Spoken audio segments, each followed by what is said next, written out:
Саламатсыздар ма, құрметті ханымдар мен мырзалар. Менің ғылыми жобам тақырыбы болашақ энергиясы.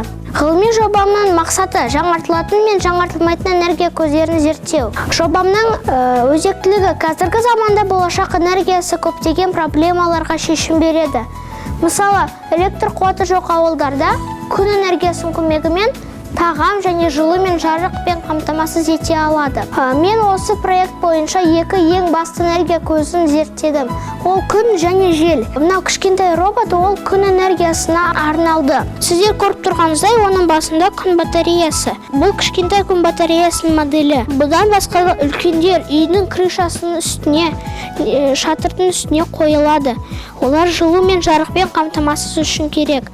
Бірақ бұл роботтың күн батареясы әбден басқаша. Бұл күн батареясының көмегі ол роботқа қозғалуға көмектеседі. Осы күн батареясы арқылы күн шуақтарын жинап, ол зарядтанып, ешқандай энергиясыз, ешқандай электр қуатынсыз өзі жүреді. Біздің екінші макетіміз ол жел энергиясына арналған. Сіз көріп тұрғаныңыздай, ол кәдімгі лего кубиктарынан жасалған. Бұны жасау үшін маған 1 сағат кетті. Мен легоны өте қатты жақсы көрем. Және бұл легоның үстінде сіз көріп тұрғаныңыздай кәдімгі двигатель тұр.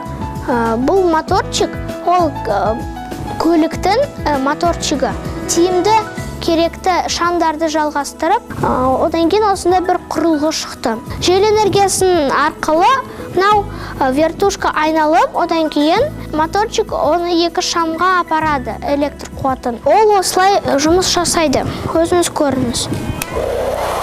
Көріп тұрғаныңыздай, жел энергиясының көмегімен екі шам жанады. Мен болашақта робототехникамен байланыстырып, ақылды үй проектін алғым келеді.